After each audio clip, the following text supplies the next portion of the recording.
ایک سوال ہے کہ میت کے مرنے کے بعد تیجا، ساتواں یا جمعرات یا 40واں یا سال، ہر سال اسی دن بعد میں خیرات کی جاتی ہے، اس کی کیا حیثیت ہے؟ دیکھیں، خیر ہو یا شر ہو، پریشانی ہو، غمی ہو یا خوشی ہو، ہر حال میں حضور اکرم صلی اللہ علیہ وسلم کی سیرت مبارکہ کو تلاش کریں۔ اس میں دیکھیں کہ حضور اکرم صلی اللہ علیہ وسلم نے اور آپ کے صحابہ نے، آپ کے تابعین نے اور تبع تابعین نے، سلف صالحین، علماء اور فقہاء نے کیا عمل اختیار کیا ہے۔ شریعت میں اس کا ثبوت نہیں ہے، نہ تیجا ثابت ہے، نہ ساتواں ثابت ہے، نہ 40واں ثابت ہے، نہ ہی سال ثابت ہے۔ شریعت میں کوئی ثابت نہیں ہے۔ ایصال ثواب کرنا کبھی بھی، کہیں بھی، کسی بھی وقت آپ اعمال کر کے ان کو کر سکتے ہیں، صدقہ کر کے آپ ان کو ہدیہ کر سکتے ہیں، اور کسی موقع پہ جمع ہوئے ہیں ویسے اتفاقاً اس میں کچھ پڑھ کے ان کے لیے دعا کر سکتے ہیں۔ باقاعدہ تیسرے دن جانور ذبح کرنا، باقاعدہ 7ویں دن اسی نیت سے جانور ذبح کرنا، اور 40 دن کے بعد 40واں کرنا، یا سال کے بعد ہر سال جب وہ دن آتا ہے تو جانور ذبح کرنا، یہ شرعاً ناجائز ہے، یہ بدعت ہے۔ بلکہ یہاں تک اگر کوئی شرکت نہ کرے تو اس کو طعن و تشنیع کا شکار کیا جاتا ہے، اور زیادہ یہ اس کا جو ہے یہ ناجائز ہونا ثابت ہوتا ہے کہ اگر جائز بھی ہوتا اس کو التزام دینا، لازم پکڑنا، یہ بدعت ہو جاتا ہے۔ اور اس زمانہ میں تو یہ بہت عروج پر ہے کہ جو آدمی شرکت نہ کرے یا جو نہیں کرتا اس کو طعن و تشنیع کا شکار ہوتا ہے، وہ طعن و تشنیع کرتے ہیں اس کو۔ اس لیے اس کا شریعت میں کوئی ثبوت نہیں ہے، اور جس چیز کا شریعت میں کوئی ثبوت نہیں ہے اس کو ثواب سمجھ کے کرنا، یہ بدعت ہے۔ کل بدعت ضلالہ و کل ضلالۃ فی النار۔ نتیجہ کیا نکلا؟ کل بدعت فی النار، کہ ہر بدعت دین سمجھ کے نہیں پیدا کرنا یہ گویا بدعت ہے، اور بدعت کرنے والا گمراہ ہے، اور گمراہ آدمی جہنم میں جائے گا۔ آج کل علماء اس کا کیا مفہوم بیان کرتے ہیں کہ گویا کہ یہ کہنا مقصود ہے ان کا کہ اللہ نے جو دین بھیجا حضرت جبرائیل صلی اللہ علیہ وسلم کے ذریعے قرآن پاک کے اندر حضور اکرم صلی اللہ علیہ وسلم کی طرف، یہ ناکافی تھا۔ اب نئی جو چیزیں ہم کر رہے ہیں یہ کافی ہیں، وہ اس کی ضرورت ہے، ہرگز کی ضرورت نہیں ہے۔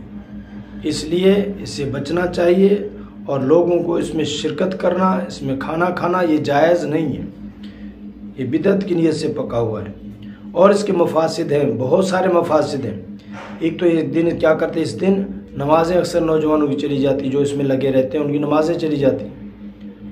اور دوسرا کیا ہوتا ہے کہ جو فوت شدہ ہے اگر اس کی اولاد میں سے کوئی نابالغ ہے جس کو حق میراث حاصل ہے، ذوی الفروض میں سے یا عصبہ میں سے، اگر اس کو، اور وہ چھوٹے نابالغ ہیں، پھر اس میں سے جو نا خیرات کرتے ہیں۔ دیکھیں، میراث سب سے پہلی چیز میراث ہے۔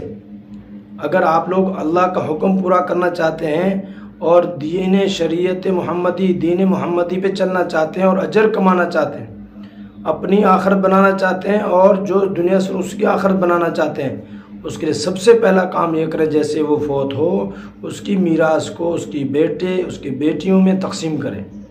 نہ یہ کہ کھانے کے چکر میں پڑ جائیں کہ ادھر سے فوتگی ہوئی، بچیاں رو رہی ہیں، ادھر سے 30-40 مہمان آ گئے، قبرستان والے جی واپس آ جائے، کھانا یہاں کھانا۔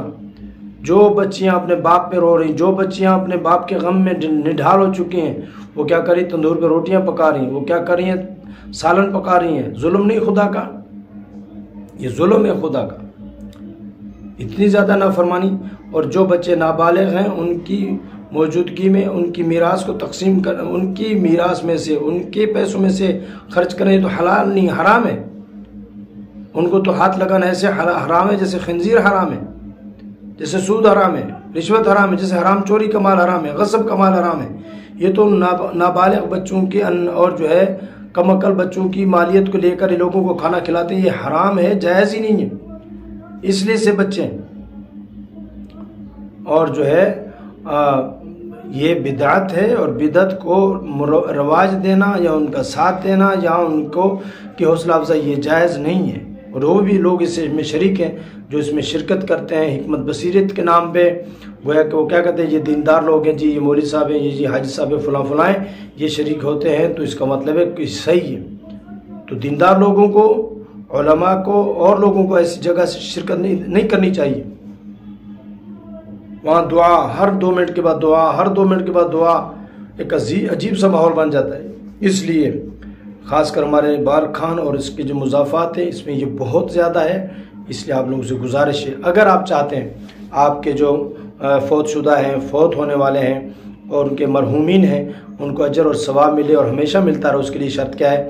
آپ کیا کریں، کسی مدرسے میں کچھ دے دیں، کسی مسجد میں جا کر کچھ لگا دیں، بغیر کسی کو بتائے، نام لکھے بغیر، پنکھا لگا دیں، بجلی کی بتی نہیں ہے وہ لگا دیں، بجلی میں بیٹری کی ضرورت ہے وہ لگا دیں، مسجد بن رہی ہے اس میں آپ اپنا حصہ ڈال دیں ان کی نیت سے، مدرسہ بن رہا ہے اس میں کوئی بچہ یتیم پڑھ رہا ہے، 1,00,000 1.5 لاکھ جو آپ جانور پہ خرچ کرتے ہیں 2 لاکھ، وہ اس کے 10-10 ہزار روپے کا راشن بنا کے غریب محتاج بیوہ عورتوں تک پہنچ دیں، جب تک کھائیں گے آپ کو اجر ملتا رہے گا۔ اور یہ 3واں 7واں 40واں سال یہ بدعت ہے، بدعت پہ ثواب نہیں ملتا، گناہ ملتا ہے، اس پہ ثواب نہیں ملتا، گناہ ملتا ہے، لہٰذا اس سے بچیں۔ اللہ پاک ہم سب کو عمل کرنے کی توفیق عطا فرمائے، پورے علاقے میں اس ویڈیو کو پھیلائیں تاکہ سب کو اس مسئلے کا علم ہو جائے۔ اللہ پاک ہم سب کو عمل کرنے کی توفیق عطا فرمائے۔ السلام علیکم ورحمۃ اللہ۔